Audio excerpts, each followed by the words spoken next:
আজকে আমার এই স্টুডেন্ট অফ দ্য ইয়ার মঞ্চে উপস্থিত হয়েছেন 6 জন গুণী মানী শিক্ষকগণ। তাদেরকে নিয়েই আজকের এই অনুষ্ঠান, এই এপিসোড। দেরি না করে সবার সঙ্গেই পরিচয় করে নেব, চলুন।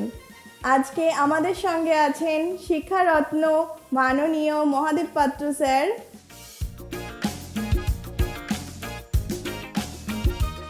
স্যার কেমন আছেন? ভালো আছি। স্যারকে ওয়েলকাম জানাই।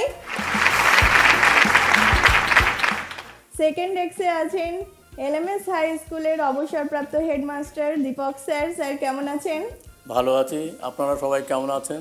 সবাই খুব ভালো আছি, আপনাদের পেয়ে আমরা ধন্য। স্যারকে ওয়েলকাম জানাই। রহমান স্যার আছেন থার্ড ডেস্কে। স্যার কেমন আছেন? ভালো আছি, আপনারা কেমন আছেন? ভালো আছি। রহমান স্যারকে ওয়েলকাম জানাই আমরা।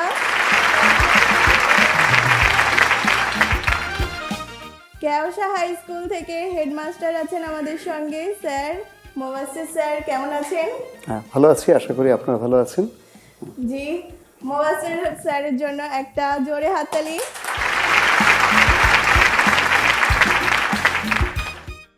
এলএমএস হাই স্কুলের বর্তমান হেডমাস্টার আছেন আমাদের সঙ্গে আরশাদুর স্যার। স্যার কেমন আছেন? ভালো, অনেক ভালো এবং খুব ভালো লাগছে এখানে এই রকম একটা নক্ষত্রের মাঝে সমাবেশে উপস্থিত হতে পেরে। Thank you sir. স্যারকে ওয়েলকাম জানাই।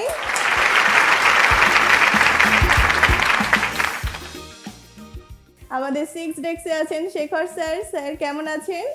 খুব ভালো আছি। তোমরা ভালো আছো? তোমরা এইরকম একটা পরিবেশে আসতে পেরে খুব ভালোই লাগছে। থ্যাংক ইউ প্রত্যন্ত স্যার। গ্রামের ভিতর এরকম একটা পরিবেশ সত্যি একটু অভাবনীয়। এরকম একটা পরিবেশে আজ ইংরেজ কবি গ্রেট এলিজির কথা মনে পড়ে। সেখানে রয়েছে কত অদ্ভুত, অপূর্ব, মানে অজানা, নাম না জানা কত রত্ন সমুদ্রের গর্ভে মরুভূমিতেই জন্ম নেয়, কিন্তু কেউ তো তার খবর রাখতে পারে না। সেই প্রতিভা, সেই অমূল্য রত্ন পরবর্তীকালে সমাজের বুকে এসে সেই প্রতিভা প্রতিফলিত হয়।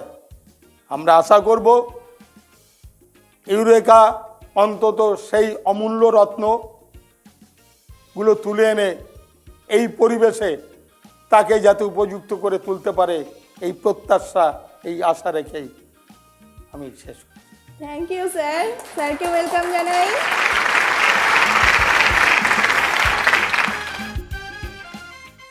স্যারদের কাছ থেকে অনেক কিছু জানবো, অনেক কিছু শিখবো, আর স্যারদের অভিজ্ঞতার কথাও আমরা জেনে নেব। তার আগে শুরু করছি আমাদের first round. Let's head start.